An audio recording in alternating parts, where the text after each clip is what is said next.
আসসালামু আলাইকুম, আপনাদের সবাইকে স্বাগতম আজকের এই প্রথম ভিডিওতে। এই ভিডিওটা আসলে আমরা এইচএসসি যে ম্যাথ সেকেন্ড পেপারে যে জটিল সংখ্যা অধ্যায় যেটা আছে সেই জটিল সংখ্যার উপর। মূলত জটিল সংখ্যার ক্ষেত্রে যে বেসিক যতটুকু বেসিক প্রয়োজন আমরা ততটুকু ক্লিয়ার করব এবং তার পাশাপাশি কিছু উদাহরণের ম্যাথ দেখবো বই থেকে। তবে যে টেস্ট পেপার সলভিং ক্লাস যেগুলোর মতো এই ক্লাসগুলো নয়, অর্থাৎ এগুলোতে আমি সিকিউ এমসিকিউ সলভ করাবো না। এগুলো আসলে পরবর্তী স্টুডেন্টের চাহিদার উপর নির্ভর করতেছে যে আসলে ক্লাসগুলো দিব কি দিব না।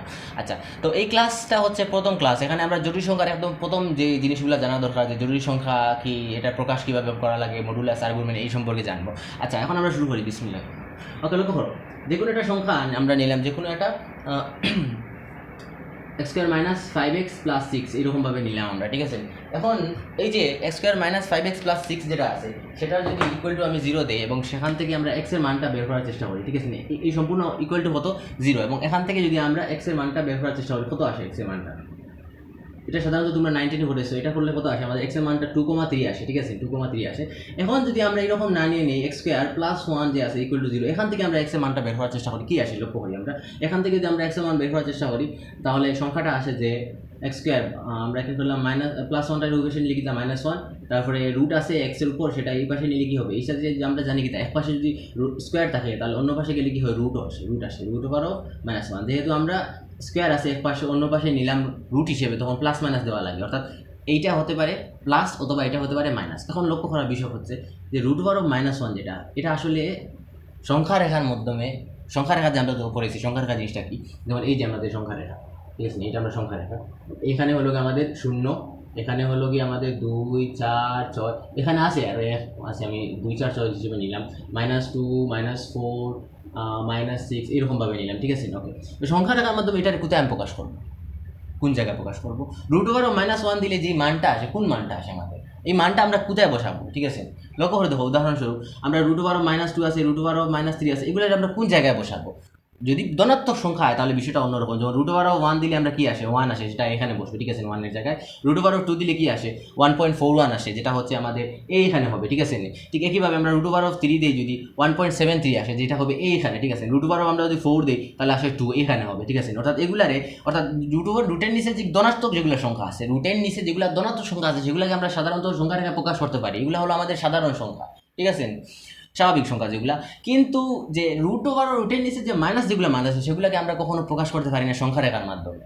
সেগুলোকে প্রকাশ করার লাগে আমাদেরকে আরেকটা কাল্পনিক রেখা নেওয়া লাগে, যেটার নাম দেওয়া হয়েছে যে কাল্পনিক অক্ষ বা কাল্পনিক রেখা, ঠিক আছে, কাল্পনিক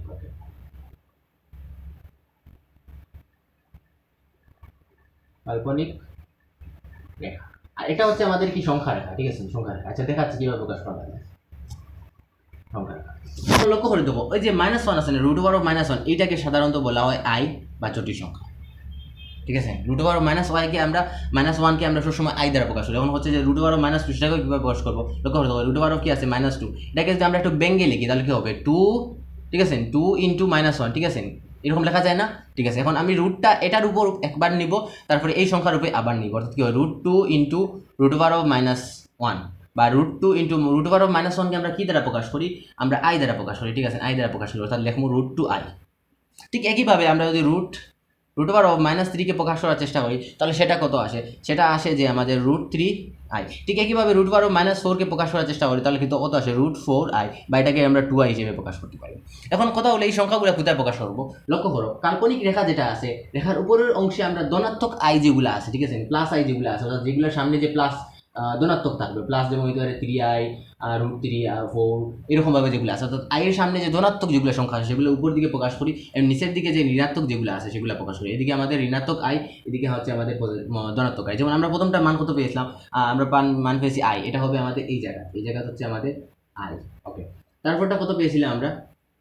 তারপরটা পেয়েছিলাম √2i, আমরা ধরলাম এটা আই, এটা হচ্ছে আমাদের 2i, এটা হচ্ছে আমাদের 4i, ঠিক আছে, এটা হলো আমাদের আই। ওকে, তো এটার প্রথমটার মান কোন জায়গায় বসবে? আই এর মানটা এখানে বসবে, ঠিক আছে। অর্থাৎ এই যে সংখ্যা যেটা, এটা √1 সেটাকে আমরা যদি সংখ্যা রেখায় বসাতে চাই তাহলে সেটা হবে এই জায়গায়।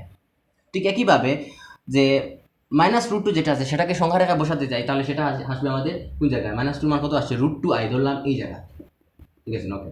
ঠিক একইভাবে আমরা -√3 যেটা আছে অর্থাৎ √3i যেটা আছে অথবা যে 2i যেগুলো আছে 2iকে সরাসরি আমরা এখানে প্রকাশ করবো। এরকমভাবে আমরা i যুক্ত যেগুলো সংখ্যা আছে সেগুলোকে সাধারণত এইভাবে প্রকাশ করতে পারবো কাল্পনিক রেখার মাধ্যমে। বিষয়টা আমি তোকে বলে বুঝাচ্ছি যে লক্ষ্য করে দেখো, আমরা যে কোনো মনে করো ধনাত্মক সংখ্যা, উদাহরণস্বরূপ 3 আছে, 3 × 3 দিয়ে গুণ করলে কত আসে? 9 আসে, ঠিক আছে। 3 × 3 করলে কত আসে? 9 আসে। অথবা -3 আমরা যদি -3 করি তাহলে কত আসে? 9 আসে। অর্থাৎ আমরা যে কোনো সংখ্যাকে বর্গ করলে, এটাকে সুন্দরভাবে লিখতে পারি, যে কোনো সংখ্যাকে কি করে বর্গ করলে কি আসে? ধনাত্মক একটা সংখ্যা আসে। যে কোনো সংখ্যাকে কি বর্গ করলে কি আসে? যে কোনো ধরনের ধনাত্মক অথবা ঋণাত্মক সংখ্যা, এটা কি ধনাত্মক সংখ্যা, বর্গ করার কারণে মানটা কি আসছে? ধনাত্মক সংখ্যা। এটা কি ঋণাত্মক সংখ্যা, সেটাকে বর্গ করার কারণে কত আসছে?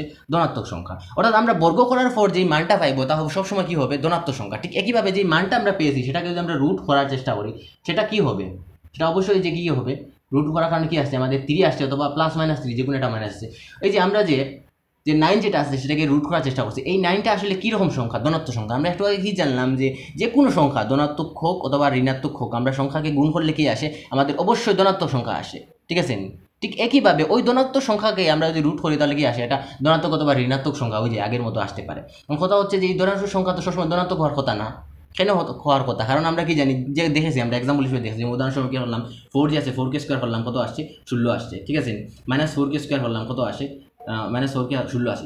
সবসময় ধনাত্মক সংখ্যা আসে, ঠিক আছে। ঠিক একইভাবে এখানে ধনাত্মক সংখ্যা না এসে ঋণাত্মক সংখ্যা কেন আসলো? যদি এটা ঋণাত্মক না হয়ে ধনাত্মক হতো, যেমন এটা যদি √2 আসতো তাহলে আমরা এখানে মান লিখতাম 1.41, ঠিক আছে। 1.41 সুন্দর মতো এখানে বসিয়ে দিতাম। ঠিক একইভাবে এটার মান কত? 1.73 আসতো, সেটার মান সুন্দর মতো বসিয়ে দিতাম। এটার মান কত আসতো? 1 বেশি বসিয়ে দিতাম। কিন্তু রুটের নিচে যদি ঋণাত্মক সংখ্যা আসে তাহলে আমাদের এই সংখ্যা রেখা আমরা বসাতে পারি না এই সংখ্যাগুলোকে। যেমন ওই যে -3√3i √4i এগুলোকে আমরা কি বসাতে পারি না, সেগুলোকে আমাদের আলাদা একটা অক্ষ হিসেবে বিবেচনা করে যে এই বরাবর কাল্পনিক অক্ষ বিবেচনা করে এখানে বসানো লাগে। এখন আমরা দেখবো যে আসলে সংখ্যাগুলোকে স্পষ্টভাবে কি কোন জায়গায় কীভাবে বসানো লাগে, একটু সুন্দর করে নিই। অর্থাৎ সেগুলোকে প্রকাশ কীভাবে করতে হয়, ঠিক আছে। অর্থাৎ আমরা সংখ্যা রেখায় যে কোনো একটা সংখ্যাকে, মানে কাল্পনিক হোক অথবা জটিল সংখ্যা বা কাল্পনিক হোক অথবা সাধারণ সংখ্যা হোক, সেটাকে আমরা কীভাবে প্রকাশ করব? উদাহরণস্বরূপ এটাকে আমরা লিখলাম উদাহরণস্বরূপ i, এটাকে লিখলাম আমরা 2i, ঠিক আছে। ওকে, এখন আমরা লিখলাম উদাহরণস্বরূপ আছে √23। আচ্ছা 23 মান কত আমি জানি না। আচ্ছা 23 না লিখে আর একটা সহজ একটা মান লিখি, √-16, আর আটা লিখলাম হলো কি √16। 16 রুট করলে কত আসে? 4 আসে। এবং √-16 আমরা যখন ব্যঙ্গে লিখি, একটু আগে ব্যঙ্গে দেখালাম, কত আসে? √14 ইন্টু √-1, যা যেটাকে আমরা লিখতে পারি 4i।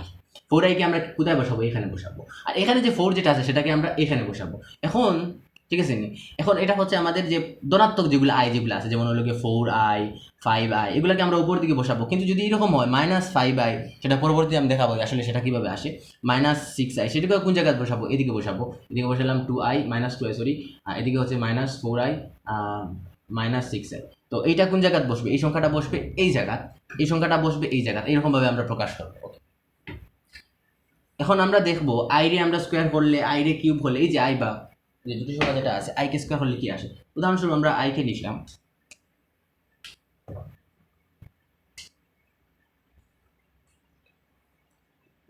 i কে লিখলাম, i কে স্কোয়ার করলে কত আসে? i এর মানটা আমরা কি জানি? i এর মানটা জানি √1, ঠিক আছে। এর মানে √1 কে স্কোয়ার করলাম, এখানে কত মান আসে?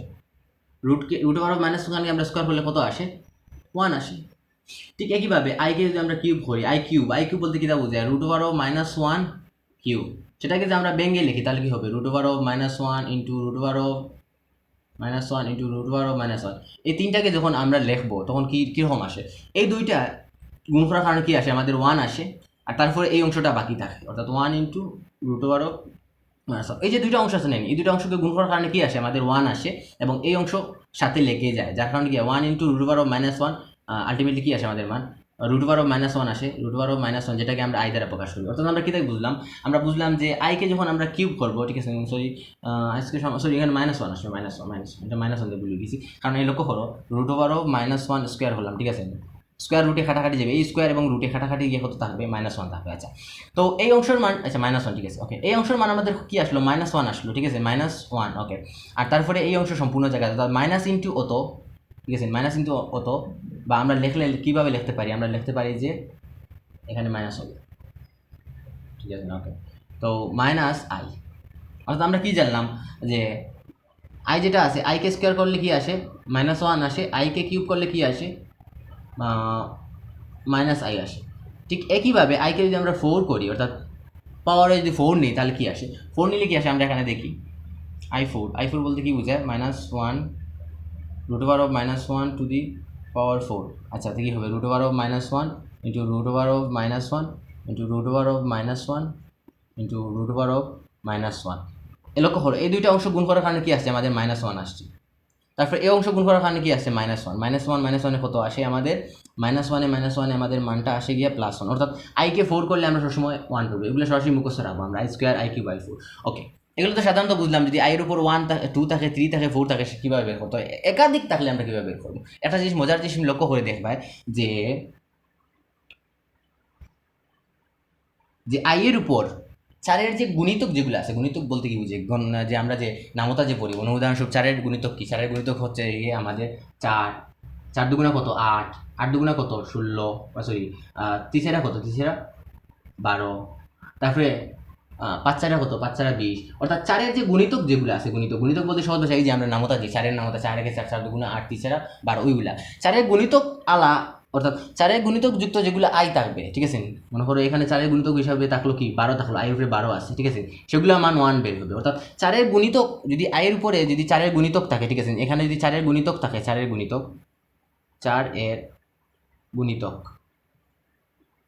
গুণিতক থাকে তাহলে সবসময় মানটা কি বের হবে 1 বের হবে। এটা খুব ইম্পর্টেন্ট জিনিস নোট করে রাখবা যে এটাকে তোমরা এইরকমভাবে লিখবা সবসময় যে i⁴n ইকুয়াল টু 1, ঠিক আছে, এইরকমভাবে এটাকে নোট করে রাখবা।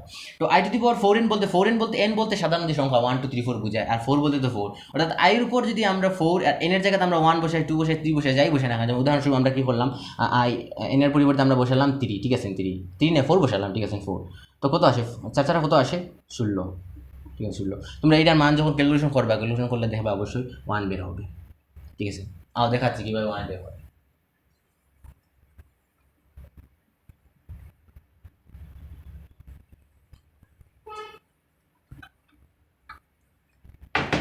ওকে, i এর উপর কত আছে 16, ঠিক আছে 16, অর্থাৎ √1 এর উপর কত আছে 16,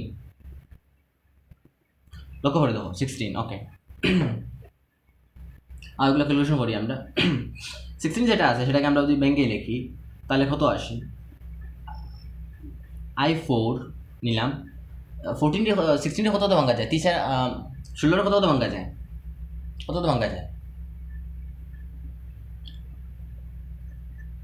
4 × 4, ঠিক আছে। ওকে, তো এটাকে আমরা যদি ব্যাঙ্গে লিখি তাহলে কীরকম আসে, অর্থাৎ এই অংশটুকু আমরা ক্যালকুলেশন করি, ঠিক আছে। এটাকে এরকমভাবে লিখলাম যে আমরা এই যে 4 যেটা আছে 4 দিয়ে এই অংশকে গুণ করলাম এটা, এবং এই অংশটা উপরে সূচক হিসেবে থাকলো দেখা, অর্থাৎ √4 যেটা আছে সেটাকে আমরা রাখলাম √1 উপর 4 যেটা আছে, এই 4 যেটা আছে সেটাকে নিচে নিলাম এবং এই 4টা উপরে রেখে দিলাম। এখন লক্ষ্য করে দেবো √4 আমি একটু আগে দেখালাম কি √4 বলতে এটা বুঝাচ্ছি না, এই অংশ বলতে তো এই অংশ বুঝাচ্ছে।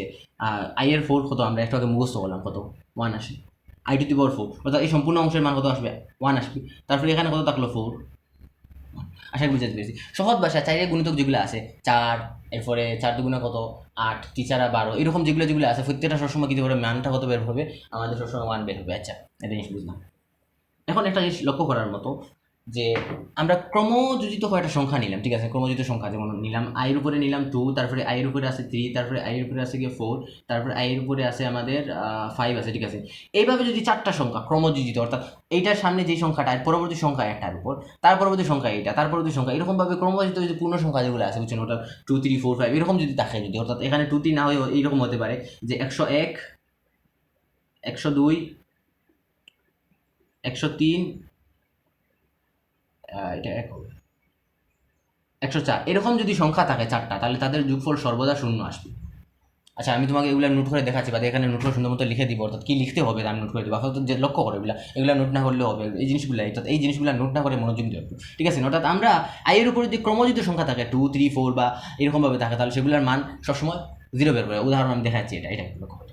ওকে, আমরা ঠিক আছে, i² সমান আমরা কী জানি, সরাসরি মান মুখস্থ আমাদের, ঠিক আছে। কত হয় i² সমান -1। ওকে, তারপরে i³ সমান কত জানি আমরা, i³ সমান -i। তারপরে i4 সমান কি জানি আমরা, জানি +1, ঠিক আছে। ওকে, এখন i5 এর মানটা আমরা জানি না, এখান থেকে বের করে নেব। i5 এর আমরা লিখলে কীরকমভাবে লিখতে পারি যে ঠিক আছে i4 প্লাস ওয়ান এরকমভাবে লিখতে পারি, ঠিক আছে, 4 + 1 এরকমভাবে লেখা যায়। ওকে, তো i4 + 1 এটাকে ভেঙে লিখলে কী হয়, i4 × i1। ওই যে আমরা যে ওই যে সূচক পড়ছিলাম 9-10 সূচক, ঠিক আছে, পাওয়ার এইরকমভাবে দুইটা সংখ্যা যদি এরকম নিচে সমান থাকে, অর্থাৎ মেইন চলক যে দুইটা আছে, চলক দুটো সমান থাকলে আমরা উপরের পাওয়ার কী করবো, গুণ থাকলে উপরের পাওয়ার কী করবো, যোগ করবো। নিচের চলক দুটো i সমান আছে, যার কারণে উপরে যে সূচক যেগুলো আছে সরাসরি যোগ করবো, ঠিক আছে, ওরকমভাবে আমরা ভেঙে লিখলাম। আচ্ছা, i4 সমান কত আসে আমাদের, i4 সমান আসে 1 × i বা i লিখতে পারি। ওকে, i5 সমান আমরা কী পেলাম, i5 সমান পেলাম i। এখন লক্ষ্য হতো এটা কাটা এটা কাটা কি থাকে, 0, শেষ, কমপ্লিট। অর্থাৎ সহজ ভাষায় ক্রমযোজিত যদি এরকম সংখ্যা যদি 4টা থাকে, তাদের যোগফল সর্বদা 0 বের হবে। ওইটা সেকেন্ড। ওকে, আসলে ভিডিওটা কেটে গিয়েছিল। ওকে, তো আমরা কি দেখিলাম, আমরা দেখলাম যে আইয়ের উপর যে 2, 3, 4 এভাবে ক্রমক সংখ্যা থাকলে যে i4 2 আছে, ঠিক আছে, i4 3 আছে, এরকমভাবে যদি সংখ্যা যেগুলো আছে সেগুলো যদি নেই, তাহলে এইরকম 4টা সংখ্যা যেমন i2, i3, i4, i5 এরকম যদি ক্রমিক সংখ্যা থাকে, যেমন i এর পরবর্তী যে i 4টা আছে, ঠিক আছে, এটার উপর 2, এটার উপরে 3, এটা 4, এটা 5, এরকম যদি ক্রমিক সংখ্যাগুলো থাকে, তাহলে 4টার যোগফল কত আসে, 1 আসে। ঠিক একইভাবে যদি দুইটা থাকে i এবং তাদের একটার যে সংখ্যাটা জোড় সংখ্যা যদি থাকে, যেমন একটা কি থাকছে জোড় সংখ্যা 2 এবং তার পরবর্তী সংখ্যা হচ্ছে যে জোড় সংখ্যা, তবে তার পরবর্তী জোড় সংখ্যা, যেমন 2 এর পরবর্তী জোড় সংখ্যা কত, 4, ঠিক আছে, যেমন আমরা নিলাম i নিলাম, ঠিক আছে, i এর উপরে 2 আছে, তারপরে আবার i আছে, কিন্তু এই i এর পরিবর্তে i এর জায়গায় কি আছে, সূচকের জায়গায় আছে গিয়ে 4, অর্থাৎ এই যে 4 যেটা আছে, অর্থাৎ 2 যেটা আছে, তার পরবর্তী যে জোড় সংখ্যা সেটা এখানে আছে। এরকম যদি দেখি, ঠিক আছে, অর্থাৎ দুইটা যদি আমরা i এর ক্ষেত্রে যদি দেখি দুইটি ক্রমিক জোড় সংখ্যা আছে, ক্রমিক জোড় সংখ্যা বলতে এটা পরবর্তী যে জোড় সংখ্যা সেটাতে আছে, এরকম যদি থাকে, তাহলে এই দুইটার যোগফল 0 আসবে। ঠিক একইভাবে যদি আমরা আসলে আমি দেখাচ্ছি না, তোমরা চাইলে একটু দেখতে পারো যে i2 মান বের করে এবং i4 এর মান বের করে দেখবা যোগফল অবশ্যই 100 মানে 0 বের হবে। ওকে, তারপরে দুইটা যদি বিজোড় সংখ্যা থাকে, তো i এর ক্ষেত্রে যদি এটার সূচক যদি থাকে 3 আর একটা সূচক থাকে যদি 4 এরকম যদি থাকে, তাহলে তাদের যোগফল হবে 0, অর্থাৎ i এর উপর এই জায়গা কি আছে, সূচকের জায়গা তো আছে 3 আছে এবং তার পরবর্তী যে ক্রমিক যে বিজোড় সংখ্যা যেটা আছে সেটা হতো 5, দুটার যোগফল কত আসে, 0 আসে। ওকে, এটা তো বুঝলাম আমরা সাধারণত জোড় সংখ্যা, বাট এরকম যদি বড় আকৃতিতে কোনো সংখ্যা দেওয়া থাকে আমরা তাহলে সেটা হিসাব দিয়ে করবো। লক্ষ্য করে দেবো, এরকম থাকলে তুমি যে কাজটা করবে যে এই যে, ঠিক আছে নি, তুমি শতকের পরে যেগুলো থাকবে, অর্থাৎ দেখো লক্ষ্য করে একক দশক শতকের পরে যেগুলো থাকবে সব বাদ, ঠিক আছে, তুমি সরাসরি লিখবা যে i57। ওকে, এইটার মান আমরা i57 এটার মান কত বের করবো, ঠিক আছে, যেহেতু দেখা না শতকের পরে অর্থাৎ 57 আছে না, 57, 60, 62, অর্থাৎ এই একক দশক এই দুইটা সংখ্যা বাদে বাদ বাকি যা থাকবে সব মুছে ফেলবা, সরাসরি লিখবা i লিখবা, তারপরে এই 57 লিখবা। ওকে, ঠিক আছে, এখন কথা হলো যে 57টা কীভাবে আমরা আসলে ভেঙে বের করবো, আমরা চাইলে ক্যালকুলেটার ইউজ করতে পারি। তাছাড়াও আসলে লক্ষ্য করে দেখো, আমি কিতা বলেছিলাম তোমাদেরকে, i এর উপর যে, ঠিক আছে, 4 এর গুণিতক যেগুলো আছে সেগুলো থাকে যদি, তাহলে কি আসবে, i এর উপর 4 এর গুণিতক আসে যদি, তাহলে 1 আসে সরাসরি। আচ্ছা, লক্ষ্য করো, আমরা যদি 4 এর নামতা 4 এর গুণিতক যদি গণে গণে যাই, তাহলে কত আসে, 4 পনেরো কত, 4 পনেরো 60 আছে, ঠিক আছে, 4 পনেরো 60, আচ্ছা 4 19, আচ্ছা 4 14 কত আসে, 4 × 14, 4 × 14 দিলে আমাদের কত আসে, তুমি এরকমভাবে নামতাতে করতে পারো বা ক্যালকুলেটর ইউজ করতে পারো, ঠিক আছে, আমি নামতাতে দেখাচ্ছি কীভাবে করা লাগে, তুমি 4 এর নামতা দেখে যাবা, দেখবা কত ছোটো ছোটো সংখ্যা কত আছে। আমরা 4 × 19, 4, আচ্ছা 4 যদি আমরা 15 যদি দিই, 4 পনেরো কত, 4 পনেরো 60 আছে, 4 14 কত আসে, 4 16 6 হাতে হলো 1, 4 4 56, অর্থাৎ কি জানলাম আমরা যে 4 16 কত, 56। তখন আমরা 57কে ভেঙে কীরকম লিখতে পারি, 56 + 1, কেন লিখলাম দেখাচ্ছি আমি তোমাদেরকে। তারপরে এই 56 এর পরিবর্তে আমরা লিখবো i14 + 1, অর্থাৎ লক্ষ্য করো এই সম্পূর্ণ অংশ কি এরকম লাগছে না, যে i4n + 1, ঠিক আছে, এরকম লাগছে না, অর্থাৎ n এর পরিবর্তে আমরা এইটাকে n ধরতে পারি। n বলতে আসলে কি বলছিলাম আমি আগের জায়গায়, n বলতে সাধারণত আমি এখানে বুঝাচ্ছি সাধারণ সংখ্যা যেগুলো আছে, সাধারণ সংখ্যা বুঝাচ্ছি, ঠিক আছে, পূর্ণ সংখ্যা যেগুলো আছে, পূর্ণ সংখ্যা বা সাধারণ সংখ্যা যেগুলো 1 2 3 4 5 6 যেগুলো আছে, ধনাত্মক সংখ্যা যেগুলো আছে, পূর্ণ সংখ্যা যেগুলো সাধারণ সংখ্যা, ওগুলো বুঝাচ্ছি। আচ্ছা, তো আমরা এখানে এই অংশটুকু ভেঙে লিখি, তাহলে কি আসবে, i4 × 14, এইটাকে এক পাশে নিলাম এবং এটাকে ভেঙে নিলে কি আসে, i1, বা আমরা এই সম্পূর্ণ অংশ কি লিখতে পারি 1, কারণ দেখো i4 × সামথিং দেওয়া আছে, i4 × সামথিং দেওয়া থাকলে সরাসরি আমরা 1 লিখতে পারি, এই অংশের মান 1 এবং এখানে থাকলো কি বাকি, এখানে থাকলো i, ওটা সরাসরি i, এরকমভাবে তোমরা ভেঙে লিখবা, ঠিক আছে, এটা বেশ হার্ড না, একটু প্র্যাকটিস করলে তোমরা পারবা, সহজে ক্যালকুলেটর মেরে দিবা যদি না বুঝো কি। ওকে, তো এটা তো দেখলাম আমরা i এর ক্ষেত্রে যে i 4টা থাকে যদি এরকম ক্রমিক যদি জোড় সংখ্যা, আবার ক্রমিক স্বাভাবিক সংখ্যা, এরপরে দুইটা যদি থাকে ক্রমিক জোড় সংখ্যা, দুইটা থাকে ক্রমিক বিজোড় সংখ্যা, তাহলে সেক্ষেত্রে 1 আসে। এখন আসলে আমরা দেখবো যে জটিল সংখ্যাকে আসলে প্রকাশটা কীভাবে করা হবে, প্রকাশটা হয় কীভাবে, যেমন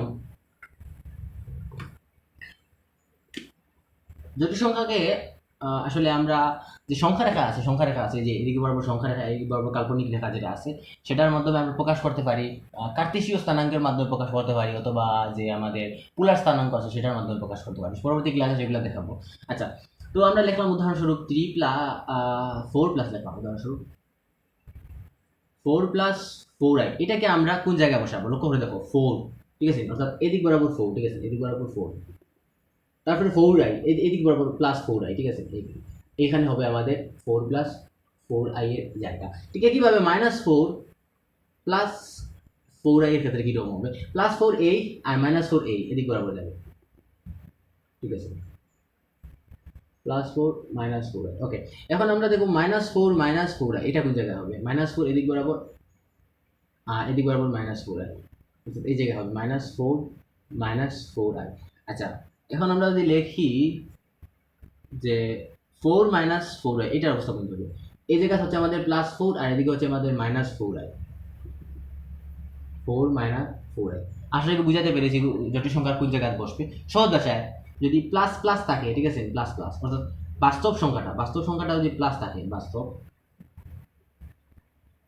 এটা হচ্ছে আমাদের অবাস্তব। অবাস্তব বলতে বুঝে আই এর সাথে যেটা থাকছে সেটা হচ্ছে আমাদের অবাস্তব, বুঝছো? আর যেটা একলা থাকে সেটা হচ্ছে আমাদের বাস্তব। যেমন উদাহরণস্বরূপ এই যে এটা একলা আছে সেটা হচ্ছে বাস্তব সংখ্যা, এই সবটা বাস্তব সংখ্যা। আর আই এর সাথে এই যেগুলো সংখ্যা আছে সেগুলো হলো অবাস্তব সংখ্যা। তো minus plus, minus minus, plus minus, এটা হচ্ছে আমাদের প্রথম অক্ষে হবে, এটা হচ্ছে আমাদের দ্বিতীয় অক্ষে, এখানে অক্ষে লিখে দিই, এটা হবে আমাদের তৃতীয় অক্ষে, এটা হবে আমাদের চতুর্থ অক্ষে। আশা করি বুঝতে পেরেছি। অর্থাৎ যদি বাস্তবটা প্লাস থাকে এবং অবাস্তবটা, ঠিক আছে, বাস্তবটা প্লাস থাকে এবং অবাস্তবটাও প্লাস থাকে, দুটোটা প্লাস প্লাস থাকে, তাহলে প্রথম অক্ষে। বাস্তবটা যদি মাইনাস থাকে, ঠিক আছে, যেমন এই দেখো বাস্তবটা মাইনাস আছে, এবং অবাস্তব যেটা আছে অবাস্তবটা যদি প্লাস থাকে, যেমন এই দেখো অবাস্তব যেটা +4 আছে, তখন দ্বিতীয় অক্ষে। বাস্তবটাও মাইনাস, অবাস্তবটাও মাইনাস, মাইনাস মাইনাস, তাহলে তৃতীয় অক্ষে, এই যে এই জায়গা। যদি বাস্তবটা প্লাস এবং অবাস্তবটা মাইনাস হয় তাহলে চতুর্থ অক্ষে, প্লাস মাইনাস চতুর্থ, ঠিক আছে, আসলে বুঝতে পেরেছি।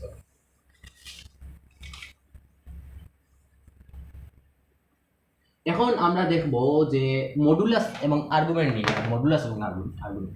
মডুলাস বা পরমান জিনিসটা কি?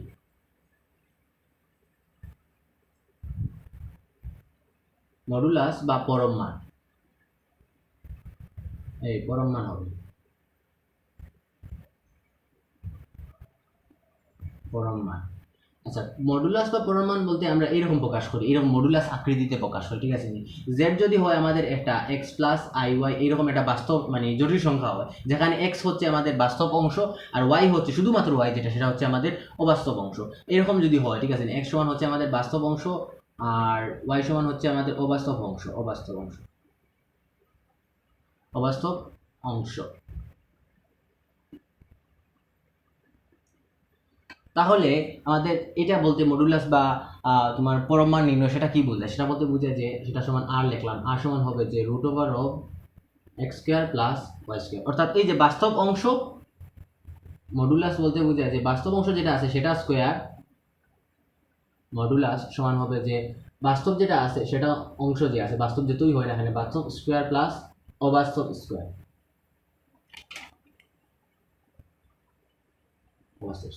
উদাহরণ একটা দেখি আমরা কিরকম। যেমন আমরা দেখলাম যে সংখ্যা রেখার মধ্যে এখানে এটা পড়লো, ঠিক আছে, এটা উদাহরণস্বরূপ পড়লো যে আমার 3+4i আছে, ঠিক আছে। এখন এইটা মডুলাস বলতে বোঝায় আমাদের এই যে, ঠিক আছে, মডুলাস বলতে বোঝায় যে ওই বিন্দুটা মূল বিন্দু হতে ওই বিন্দুর অবস্থানটা কোন জায়গায়। মডুলাস বলতে বোঝায় ওই যে আমাদের যে জটিল সংখ্যা যেটা আছে সেটা মূল বিন্দু হতে কোন জায়গায় আছে তার যে সরাসরি যে দূরত্ব যেটা সেটা বোঝায়, ঠিক আছে। অর্থাৎ এই মূল বিন্দু থেকে ধরলাম যে এই বরাবর সোজাসুজি এটা দূরত্বর মধ্যে কি আছে, এই যে 3+4 এটা আছে, এই যে জটিল সংখ্যাটা আছে সেটা হচ্ছে তার মডুলাস বলতে তার মূল অক্ষ হতে তার দূরত্ব যেটা সেটাকে বোঝায়। এখন এটা আমরা কিভাবে নির্ণয় করবো? এখন লক্ষ্য করে দেবো, আমরা যদি এদিক বরাবর একটা টান টানি, লক্ষ্য করে দেবো এই অংশটুকুর মান কত হবে? এই অংশটুকুর মান যদি 4i আছে, ঠিক আছে, মানে অবশ্যই কি হবে, এদিকে হবে 4i, 3 আছে অর্থাৎ এই বরাবর হবে 3, অর্থাৎ আমরা এই অংশকে বলতে পারি 3 আর এই অংশ বলতে পারি কত, 4i, ঠিক আছে। এখন আমরা কি বলছিলাম, বাস্তব অংশ স্কোয়ার, অবাস্তব অংশ স্কোয়ার। লক্ষ্য করে দেবো আমরা সমকোণী ত্রিভুজের সূত্র কি জানি, আর স্কোয়ার, ঠিক আছে, অতিভুজ স্কোয়ার, এটাকে আমরা সমকোণ ধরি যদি, সমকোণী ত্রিভুজের ক্ষেত্রে এটা হচ্ছে আমাদের অতিভুজ, এটা হচ্ছে লম্ব, এটা হচ্ছে ভূমি। অতিভুজ স্কোয়ার সমান কি, লম্ব স্কোয়ার প্লাস ভূমি স্কোয়ার। লক্ষ্য করো যখন আমরা ফোর আই না নিয়ে আমরা শুধুমাত্র ফোর নিব, ঠিক আছে, ফোর আই না নিয়ে আমরা ফোর নিব, আমরা শুধুমাত্র অবাস্তব অংশটা নিব। ওকে, এখানে বসালাম আর সমান √4 স্কোয়ার প্লাস 3 স্কোয়ার আসবে আমাদের 5। আশা বুঝে দিয়েছি।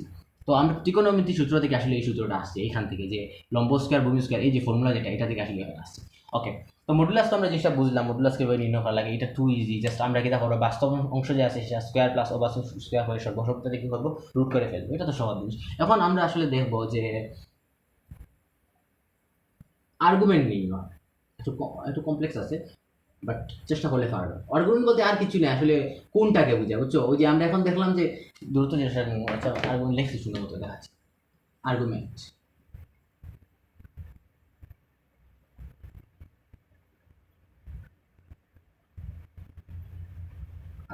ওকে, তো আর্গুমেন্ট নির্ণয় আসলে চারটা অক্ষের মধ্যে 4 রকম হয়। অর্থাৎ প্রথম অঙ্কে একরকম আর্গুমেন্ট নির্ণয় সূত্র আছে, দ্বিতীয় অক্ষর ক্ষেত্রে অর্থাৎ দ্বিতীয় যে যে আমাদের অক্ষ যেটা আছে সেটার ক্ষেত্রে অন্যরকম, তৃতীয় সূত্র এরকম ভাবে এক একটার বেলা এক এক রকম। আমরা দেখবো প্রথম অঙ্কে, ঠিক আছে, প্রথম অঙ্কের ক্ষেত্রে আমরা ধরলাম প্লাস প্লাস যেটা আছে সেটা প্রথম অঙ্কে। প্রথম অঙ্কের ক্ষেত্রে আমরা চিত্রটা এখানে অঙ্কন করি, ঠিক আছে, এই ধরলাম, ঠিক আছে, এই ধরলাম যে আমরা 3+4 আছে, ঠিক আছে, 3+4 আছে, এদিক বরাবর এক্স, এদিক বরাবর ওয়াই। এখন লক্ষ্য করো, এখানে যেহেতু 4 আছে, মানে এদিক বরাবর কত আমাদের 4y, 3 আছে, এদিক বরাবর হচ্ছে আমাদের কত 3, এটা হচ্ছে 4। এখন আর্গুমেন্ট বলতে আমাদের টিটাকে বোঝায়, টিটা বলতে এই যে টিটা যেটা আছে সেটাকে বোঝায়, আর কিছু। অর্থাৎ আমাদের বোঝায় যে এখানে আর্গুমেন্ট বলতে বোঝায় যে আমাদের যে জটিল সংখ্যার বেলায় আর্গুমেন্ট বলতে বোঝায় যে এক্স অক্ষের সাথে যে কোণ যেটা আছে, বুঝছো, এক্স অক্ষের সাথে কোণ যেটা আছে, এক্স অক্ষের সাথে যে আমাদের সর্বনিম্ন কোণ যেটা সেটা বোঝায়।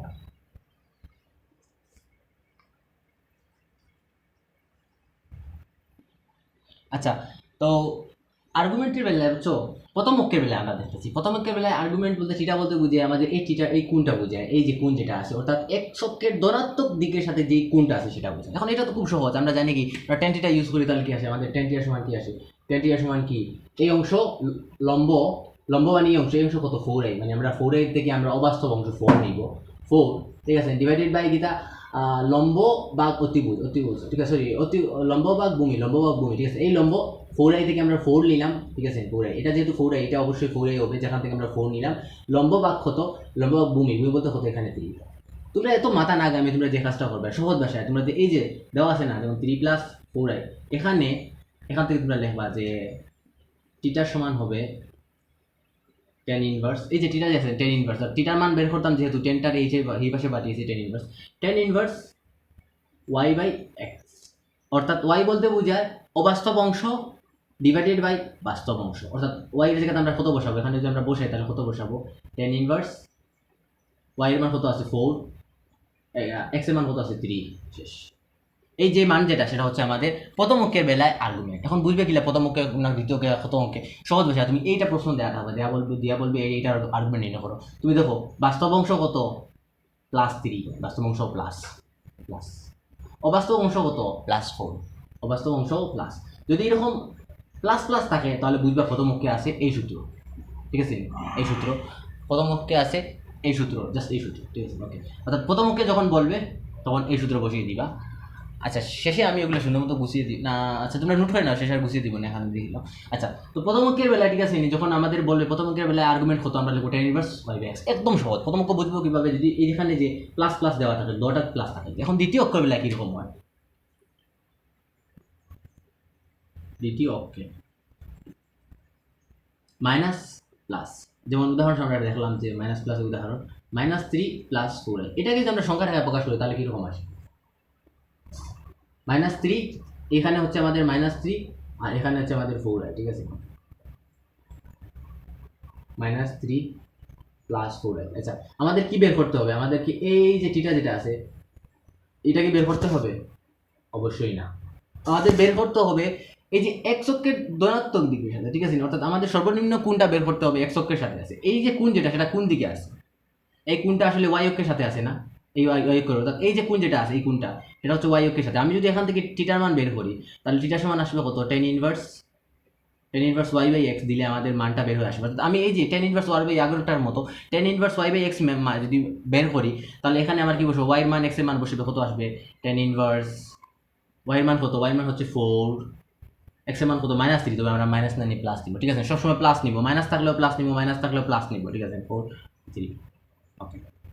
তো এই যে মান যেটা বের হচ্ছে এই কোনটা আসলে এই কোনটা বের হচ্ছে, কিন্তু আমি কি বলেছিলাম যে আর্গুমেন্ট সব সময় রাখবে, আর্গুমেন্ট যেটা আছে সেটা এক্স অক্ষের সাথে কত ডিগ্রি কোণ, অর্থাৎ আমাদের এই কোনটা বের করতে হবে, ঠিক আছে? এই কোনটা, এই টিটা যেটা আছে এই কোনটা আমাদের বের করতে হবে। এখন এই কোনটা কিভাবে বের করবো লক্ষ্য করে দেখো, এই সম্পূর্ণ অংশ কত 180 ডিগ্রি না, এই যে এই বরাবর। আর 180 ডিগ্রি থেকে আমি যদি এই টিটাটা বাদ দিয়ে দিই, অর্থাৎ এই যে ছোটো মোটো একটা অংশ যেটা আছে সেটা বাদ দিয়ে দিই, থাকবে কত আমাদের এই অংশটা, অর্থাৎ এই যে অংশের বিষয়টা, অর্থাৎ সম্পূর্ণ হচ্ছে 180 ডিগ্রি, যার কাছ থেকে আমি যদি এই টিটা বা এই ছোটো যে পিৎজার আকৃতির ছোটো যে অংশটা আছে এই অংশটা বাদ দিয়ে দিই, তাহলে আমাদের এই অংশ থাকবে, অর্থাৎ আমাদের যা চাইছে এক্স অক্ষের ধনাত্মক দিকের সাথে সর্বনিম্ন কোণ যেটা সেটা আমরা বের করতে পারবো। ওকে, তো আমরা কীভাবে বের করবো লক্ষ্য করতে, পাই মাইনাস এই যে কোণ যেটা সেটা দিয়ে দিই, অর্থাৎ পাই মাইনাস এই কোণটা, পাই মাইনাস এই কোণটা, পাই এটা সমান হবে পাই মাইনাস এই কোণটা tan inverse y by x, অর্থাৎ আমাদের দ্বিতীয় অক্ষের ক্ষেত্রে সূত্র হলো এইটা।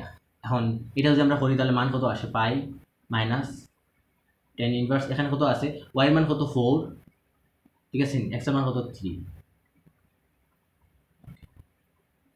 তো এখান থেকে আমরা আসলে মান বের হতে পারবো। ওকে, সূত্রটা হলো এইটা সূত্র আমাদের, এটা যে দ্বিতীয় অক্ষের ক্ষেত্রে সূত্র। আচ্ছা তোমরা চিন্তা করিও না, আসলে আমি নোট করে দিব, শেষে আমি সব কিছু নোট সুন্দর মতো করিয়ে দিব। ওকে, এখন আমরা দেখবো তৃতীয় অক্ষর বেলা কীরকম হয়। তৃতীয় অক্ষর বেলা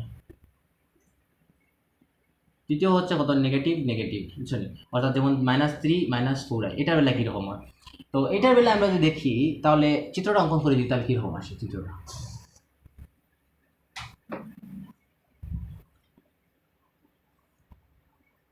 এই হচ্ছে আমাদের এক্স অক্ষ, এই ওয়াই অক্ষ। তো -3 কোন দিকে আছে, এদিকে আছে আমাদের -3, -4 কোন দিকে আছে, এদিকে আমাদের আছে -4, অর্থাৎ বিন্দুটা দাঁড়াবে এইরকম ভাবে -3 -4। আমাদেরকে বের করতে হবে কত, চলে গেছে।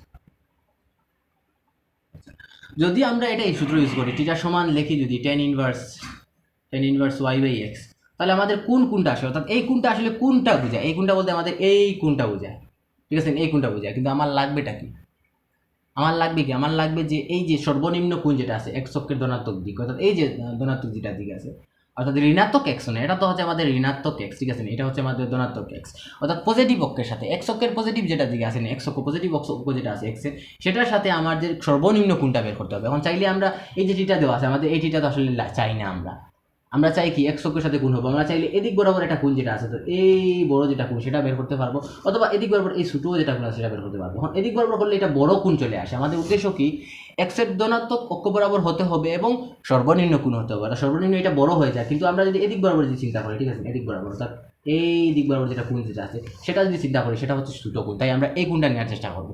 লক্ষ্য করে দেখো এই সম্পূর্ণ কত পাই, ঠিক আছে, এই সম্পূর্ণ কত পাই থেকে যদি আমরা টিটা বিয়োগ দিয়ে দিই তাহলে আমাদের এই অংশ পেয়ে যাবো না, অবশ্যই। তো আমরা এটাকে লিখতে সময় এরকম ভাবে লিখবো, আমাদের টিটা, ঠিক আছে, আমাদের টিটা সমান হচ্ছে, এটা মুছে ফেলি। ওকে, টিটা বা আমাদের এই যে আর্গুমেন্ট যেটা আছে তৃতীয় অক্ষের বেলায় আমাদের আর্গুমেন্ট বা টিটাটা হচ্ছে যে পাই মাইনাস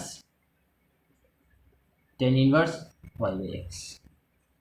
মনে হতে পারে এটা সঠিক, আসলে সঠিক না, কেন সঠিক না লক্ষ্য করো, আমরা উল্টা দিকে গিয়েছি। আমরা সাধারণত কি জানি, আমরা এদিক বরাবর মাপি না, ঠিক আছে, অর্থাৎ আমরা এটা বেলা কি লক্ষ্য করেছি, পাই মাইনাস এদিক বরাবর দিয়ে এই দিক বরাবর কোণ নিয়েছি, বাট এটার বেলা আমরা কি করছি উল্টা দিক বরাবর কোণ নিয়েছি, ঠিক আছে। এটা বেলা লক্ষ্য করে দেখো আমরা এদিক বরাবর নিয়েছি, অর্থাৎ কিটা করছি আমরা অ্যান্টি ক্লকওয়াইজ গেছি, অর্থাৎ ঘড়ির কাঁটার বিপরীত দিয়ে গেছি, অর্থাৎ সহজ ভাষায় আমরা এটার ক্ষেত্রে কীরকম কোণ নিয়েছি, আমরা এই বরাবর কোণ নিয়েছি, এটার বেলা হচ্ছে এই বরাবর কোণ নিয়েছি, বাট এটার বেলা আমরা উল্টা দিক বরাবর কোণ যেহেতু নিয়েছি তাই সামনে মাইনাস দেওয়া লাগবে, মাইনাস দ্বারা দটাকে গুণ করা লাগবে, মাইনাস দ্বারা আমি যদি উপভোগ করে গুণ করি তাহলে কত আসে, মাইনাস দ্বারা গুণ করলে আসে মাইনাস পাই প্লাস টেন টিটা, এইটা হচ্ছে আমাদের ফাইনাল সূত্র, ঠিক আছে। এই নিচেরটা হচ্ছে আমাদের ফাইনাল সূত্র, অর্থাৎ তৃতীয় অক্ষের বেলায়, ঠিক আছে, তৃতীয় অক্ষের বেলায় আমাদের আর্গুমেন্ট হবে -pi plus tan inverse y by x. আমি লাস্টে শর্টকাট দেখাবো, ঠিক আছে, তোমরা চিন্তা করিও না, লাস্টে আমি একদম শর্টকাট দেখাবো, এখানে তো বেসিক বুঝাচ্ছি, তারপরে তোমরা যদি কোনো ঘাটতি থাকে বেসিক হচ্ছে আসলে নয় এরকম কীরকম হলো পুরো চিন্তা করার কারণে লাস্টে আমি বেসিকগুলো আমি আসলে দেখাবো যে কীভাবে দ্রুত থেকে দ্রুত সময় সমাধান করা লাগে, বেসিক যদি একটু ঘাটতি থাকে তারপরেও কীভাবে সমাধান করা লাগে। ওকে, এখন আমরা দেখলাম যে চতুর্থ অক্ষর বেলা কী হয়, চতুর্থ থাকে কি, চতুর্থ এই অক্ষর না, চতুর্থ থাকে কি প্লাস মাইনাস, ঠিক আছে, চতুর্থ অক্ষর,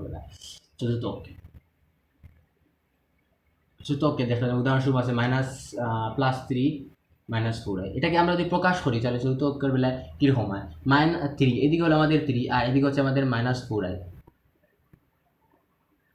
এদিক বরাবর আসবে, ঠিক আছে। এই অর্থাৎ আমরা যদি টিটার মান বের করি তাহলে আসবে tan ইনভার্স y/x, মানে আসলে যে আমাদের 4/3 এইরকম মানটা আসবে। ওকে, লক্ষ্য করো এখানে টিটা এইটা আসছে, আমার কি লাগবে, এটা হচ্ছে আমাদের x অক্ষ, ঠিক আছে। x অক্ষের পজিটিভ দিক, এটা হচ্ছে x অক্ষের নেগেটিভ দিক, এটা হচ্ছে আমাদের y অক্ষের পজিটিভ দিক, এটা নেগেটিভ দিক। ওকে, লক্ষ্য করো আমি চাইটা কি, আমি চাই আর্গুমেন্ট সবসময় চাই কি টিটাটা কীরকম হবে। আমার উদ্দেশ্য হলো টিটাটা সবসময় এক্সের ধনাত্মক দিকের সাথে হবে এবং ছোটো হবে। অর্থাৎ আমরা চাইলে এই যে কোণ যেটা আছে সেটাকেও আমরা করতে পারবো। কারণ লক্ষ্য করো এই কোণটা কি x অক্ষের দিকে আছে না, ধনাত্মক দিকের সাথে আছে না, হ্যাঁ ধনাত্মক দিকে আছে, এবং ছোটো কোণ চাইলে আমরা এদিক বরাবর নিতে পারবো। অর্থাৎ এই যে বড় কোণ যেটা আছে, বুঝতে পেরেছি, অর্থাৎ এই যে বড় যেটা কোণ আছে, ঠিক আছে, এটা সম্পূর্ণ কোণ কত হবে, 200 প্রায় 300 ডিগ্রি হবে, বা 290 80 এরকম কত ডিগ্রি হবে বলতে পারছি না, এরকম হবে। তো আমরা চাইলে এই বড় কোণটা নিতে পারবো। অর্থাৎ এই যে রেখা যেটা আছে, ঠিক আছে, এই রেখাটা যেটা আছে এটা এই বরাবর, ঠিক আছে, এই বরাবর আমাদের x অক্ষের পজিটিভ দিকের সাথে, অথবা আমরা চাইলে এই যে এই বরাবর ছোটো কোণ যেটা সেটা আনতে পারি। আমরা ছোটো কোণ নিব, অর্থাৎ এই কোণটার মান কত হবে, tan ইনভার্স ক্রিয়ার সময় কত হবে, tan ইনভার্স y/x। এখন লক্ষ্য করো যেহেতু আমরা উল্টা দিয়ে গেছি, তৃতীয় অক্ষের সিস্টেমে যেটা, তৃতীয় অক্ষের বেলা আমরা কীভাবে যেরকমভাবে উল্টাভাবে নিয়েছি, এই অক্ষের বেলা যেহেতু আমরা এদিক বরাবর উল্টা দিয়ে গেছি, সাধারণত আসল দিকটা কোনটা, আসল দিক হচ্ছে এই দিক বরাবর যেটা কোণ আছে, এই দিক বরাবর যেটা আমরা কুলগুলা হিসাব করি সেটা হচ্ছে আমার আসল দিক, আর উল্টা দিক হচ্ছে এই দিক বরাবর উল্টা দিকে গেলে আমাদের মাইনাস দেওয়া লাগবে, মাইনাস। সহজ ভাষায় আমাদের চতুর্থ অক্ষর বেলায় সূত্রটা হচ্ছে -tan ইনভার্স y/x। এখন আমি তোমাদেরকে ডাইরেক্ট একদম সহজ ভাষায় সিম্পল ওয়েতে সম্পূর্ণ কিছু বুঝিয়ে দিব, আসলে লেখার সময় কীরকমভাবে লিখবে এক্সাম্পলের মাধ্যমে। এটা তো তোমাদের আর্গুমেন্টটা বেসিক পড়ালাম, এখন একটু দেখিয়ে দিব যে আসলে দ্রুত থেকে দ্রুত কীভাবে সমাধান করতে হয় সহজ ভাষায় দেখাবো, এটা তো বেসিক দেখালাম। ওকে, আমি লিখে রাখি, একটু সুন্দর করে লিখে রাখি।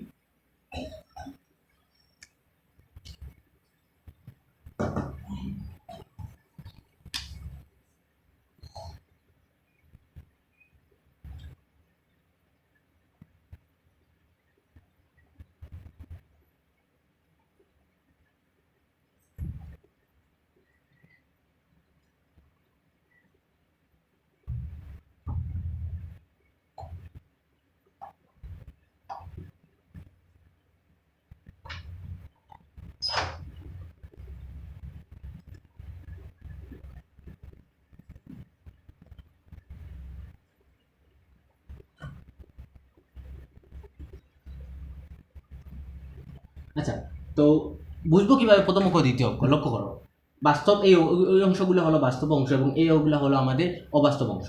এই তো লক্ষ্য করো প্লাস প্লাস আছে প্রথম অঙ্ক, মাইনাস প্লাস আছে দ্বিতীয় অঙ্ক, মাইনাস মাইনাস আছে তৃতীয় অঙ্ক, প্লাস মাইনাস আছে চতুর্থ অঙ্ক। অর্থাৎ আমরা এই যে মান যেগুলো আছে, যেমন 4+3, ঠিক আছে, আমরা 4+3 যেটা আছে সেটা দেখেই বলে ফেলবো এটা কোন অঙ্কতে আছে, কোন অঙ্কতে আছে, যেহেতু প্লাস প্লাস প্রথম অঙ্কে। যেমন আরেকটা লিখলাম, আমরা লিখলাম -12 লিখলাম, -12i লিখলাম। এখন এই -12i যেটা আছে, ঠিক আছে, -12i এইটা কোন অঙ্কে আছে, মাইনাস মাইনাস অর্থাৎ তৃতীয় অঙ্কে আছে, ঠিক আছে, বুঝে ফেলবো কোন অঙ্কে আছে। আর এক একটা অঙ্কের বেলায় সূত্রটা এখন সহজ, টিটা সমান বা আর্গুমেন্ট সমান আছে।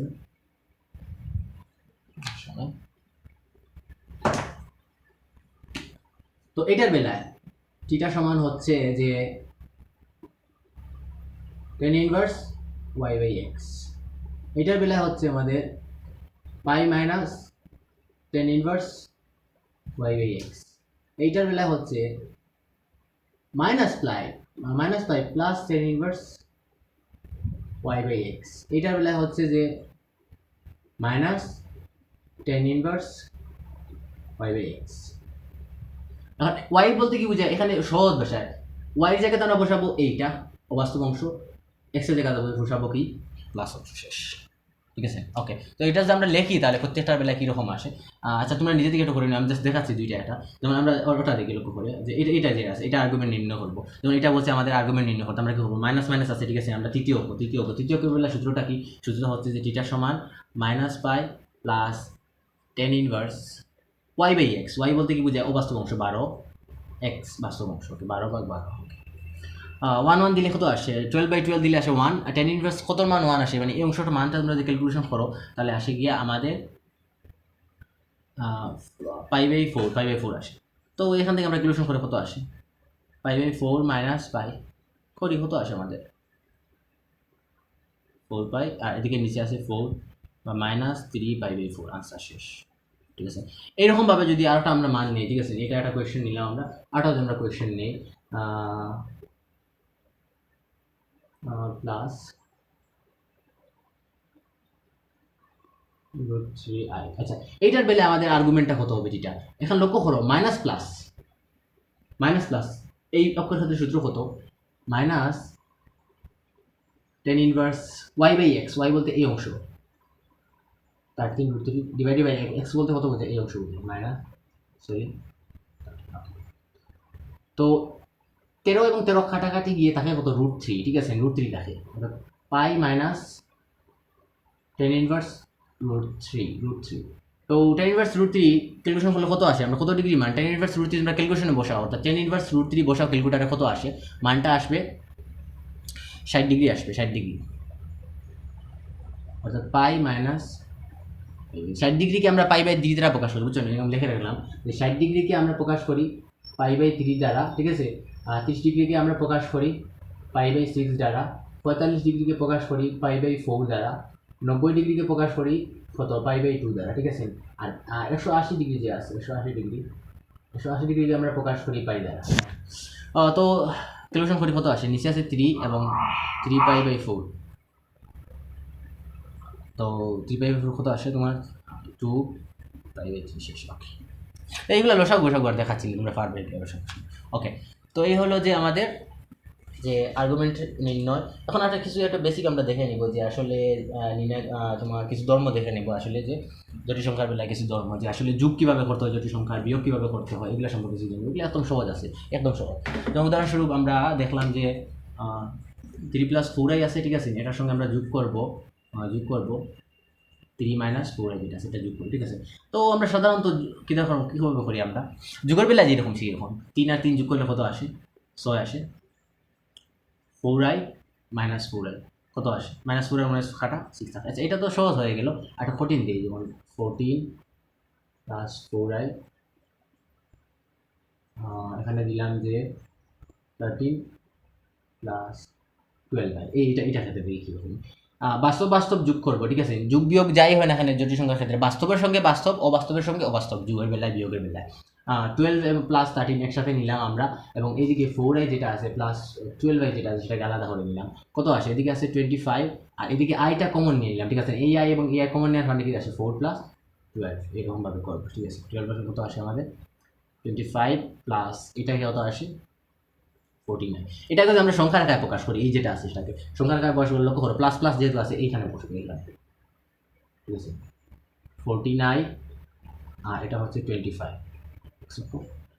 এটা যদি আমরা আর্গুমেন্ট বের করতে চাই, আজ আমরা বের করে ফেলি একার সাথে, ঠিক আছে, একসাথে আমরা বের করে ফেলবো সেটা মডুলাস বের করবো। মডুলাস সমান কী হবে, বাস্তব অংশ স্কোয়ার প্লাস অবাস্তব অংশ স্কোয়ার। এখান থেকে ক্যালকুলেশন করলে আমরা খুব সহজে মানটা মডুলাস হয়ে যাবে। এখন আমরা বার করতে চাই আর্গুমেন্ট প্লাস প্লাস আছে, ঠিক আছে, প্লাস প্লাসের সাথে সূত্র কি, টেন ইনভার্স y/x, y বলতে কোনটা, অবাস্তব অংশ 16, আর y/x, x বলতে কত, বাস্তব অংশ সম্পূর্ণ। এটা হচ্ছে আমাদের মডুলাস এবং আর্গুমেন্ট নির্ণয়, অর্থাৎ আর্গুমেন্ট নির্ণয় ক্ষেত্রে। আচ্ছা, ওকে, গুণের বেলাও সেম, যেমন উদাহরণস্বরূপ আমরা গুণ করলাম যে 2 + 4i আছে, ঠিক আছে, এটা গুণ করলাম আমরা 4 + 3i, এটা গুণ করলাম। সহজ যে আমরা বীজগণিতের যে নিয়ম আছে, 2 গুণ করলাম কত আসে, 4 × 2 = 8, ওকে, এবং 2a এবং 3i গুণ করলাম 3 × 2 = 6, 6i, এটা গুণ করলাম কত আসে, 4 × 4 = 16i, তারপরে এটা গুণ করলাম কত আসে 3 × 4 = 12, i গুণ করলে কত আসে i²। ওকে, তো এখন লক্ষ্য করে দেখো, এই যে দুইটা সংখ্যা যোগ করে দেবো আমরা, i কমন নিলাম 6 + 16, আর এদিকে i² সমান আমরা কি জানি, i² সমান -1 না, তে তোমার, ঠিক আছে, 12 i² বলতে কি তা বোঝায় 12 × -1, ঠিক আছে, অর্থাৎ -12 আসে, এখানে আছে -12। এখন এই অংশটুকু আমরা কী করবো, ক্যালকুলেশন করবো, এই দুটো অংশ বাস্তব অংশ ক্যালকুলেশন করবো, 8 এবং -12, ঠিক আছে, মানে 8 and -12 যেটা আছে সেটা ক্যালকুলেশন করলে কত আসে, -4 আসে, আর এদিকে কত আসে, এদিকে আসে গিয়া 22i, ঠিক আছে, -4 + 22i। ওকে, এটা হলো আমাদের প্রকাশ। এখন আমরা দেখবো যে আসলে মডুলাস এবং আর্গুমেন্টের ক্ষেত্রে কিছু নিয়ম মানে, ঠিক আছে, তারা কিছু ধর্ম পালন করে, কিছু নিয়ম পালন করে, সেগুলো একটু দেখে নেবো যে তারপরে আমাদের এই ক্লাসটা শেষ। যেমন আমরা মডুলাসের ক্ষেত্রে দেখি, ঠিক আছে, মডুলাসের ক্ষেত্রে মডুলাসের ক্ষেত্রে উদাহরণস্বরূপ এই যে জেড নামে একটা, জেড বলতে কি বুঝে, জেড বলতে বুঝে এই যে আমরা একটা জটিল সংখ্যা আই প্লাস আই বা এরকম দুইটা যদি আমি কি করি, দুইটারে একসাথে যদি গুণ করি Z1 ইন্টু Z2 যেই কথা, এইটা বলতে যা জিনিস বুঝায়, ঠিক আছে, এইটা বলতেও সেম জিনিস বুঝায়। অর্থাৎ আমি দুটাকে একসাথে গুণ করে, দুইটা জটিল সংখ্যাকে একসাথে গুণ করে তাদের মডুলাস নির্ণয় করা যেই কথা, দুটাকে আলাদা আলাদাভাবে মডুলাস নির্ণয় করে গুণ করা একই কথা, ঠিক আছে, এটা বলতে একই জিনিস বোঝায়। আগে থেকে আছে ফর্মুলা যেগুলো আছে। তারপরে দুইটা জটিল সংখ্যাকে ভাগ করে তাদের মডুলাস নির্ণয় করা যেই কথা,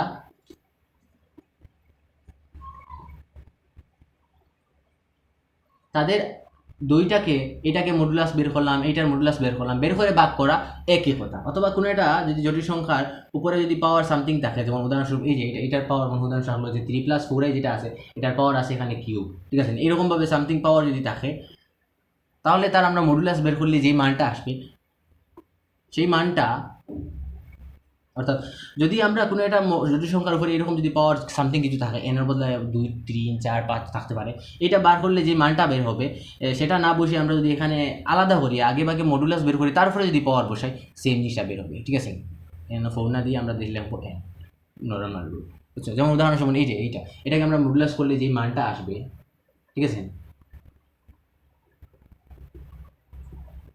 তাকে আগে ভাগে মডুলাস করে তারপরে যদি আমরা গণ করি, তারপরে সেই মানটা সাধারণ ধর্ম, এটা হচ্ছে আমাদের সাধারণ ধর্ম, সাধারণ মডুলাস। এবং আর্গুমেন্টের ক্ষেত্রে লক্ষ্য করো, আর্গুমেন্টের ক্ষেত্রে ARG বলতে আর্গুমেন্ট বোঝায়, ARG Z1 Z2, অর্থাৎ ব্র্যাকেট দেওয়ার কথা, সেকেন্ড ব্র্যাকেট, ফার্স্ট ব্র্যাকেট, ওকে। তো দুইটা জটিল সংখ্যাকে গুণ করে তাদের আর্গুমেন্ট নির্ণয় করা যেই কথা, তাদের ইন্ডিভিজুয়ালি আর্গুমেন্ট নির্ণয় করে যোগ করা সেম কথা। আসলে এটা আমাদের ওই যে লগারিদমের যে টেকনিক যেটা আছে, লগের যে টেকনিক সেটা ফলো করে, ঠিক আছে। অর্থাৎ আমরা দুইটা জটিল সংখ্যাকে গুণ করে যদি তাদের আর্গুমেন্ট নির্ণয় করা যেই কথা, তাদের আলাদা আলাদা আর্গুমেন্ট নির্ণয় করে যোগ করা সেম কথা, ঠিক আছে। অথবা আমরা Z1 অর্থাৎ একটা জটিল সংখ্যা বোঝায়, ঠিক আছে, যেমন এরকম আকৃতির জটিল সংখ্যা বোঝায়, ঠিক আছে, এরকম হতে পারে যে 3+4 এরকম হতে পারে, এরকমভাবে, ঠিক আছে, এরকমভাবে দুইটাকে জটিল সংখ্যাকে ভাগ করে তাদের আর্গুমেন্ট নির্ণয় করা যেই কথা, তাদের প্রথমটার আর্গুমেন্ট থেকে দ্বিতীয়টার আর্গুমেন্ট নির্ণয় করা সেম কথা, এগুলো সাধারণ ধর্ম। ওকে, আমরা ভিডিও একদম শেষের দিকে আসছি, এসে দেখে ফেলি একটা আর্গুমেন্ট, এটা কি থাকছে n থাকে, অর্থাৎ আর্গুমেন্ট সামথিং করতে চাই, ঠিক আছে, অর্থাৎ এটা জটিল সংখ্যা বলে করতে চাই, জটিল সংখ্যার উপরে সামথিং কিছু আছে, সেই সামথিংকে আমরা সামনে নিতে পারবো, আর্গুমেন্ট এটা এই যে লগারিদম, এই তিনটা আসলে বুঝছো না, এই মডুলাসের যেগুলো আর্গুমেন্টের যেগুলো আছে সেগুলো সাধারণত আমাদের আর্গুমেন্ট যেগুলো আছে সেগুলো আমাদের সূত্র মানে, ওই যে লগারিদমের যে টেকনিক যেগুলো আছে, সূত্র যেগুলো আছে, সাধারণ যে টেকনিক যেগুলো আছে সেগুলো মানে, এই ধরো লগারিদমের বেলায় যে আমরা যেরকমভাবে করি এইরকমভাবে, এখানে বুঝাচ্ছে যে কোনো একটা জটিল সংখ্যার উপরে পাওয়ারে সামথিং যদি কোনো সংখ্যা থাকে, ঠিক আছে, সংখ্যা যদি থাকে, তাহলে আমরা সেটাকে সামনে এনে এরকমভাবে করতে পারি। ওকে, এখানে আমাদের এই ক্লাসটা আসলে শেষ হলো, জটিল সংখ্যার প্রথম ক্লাসটা।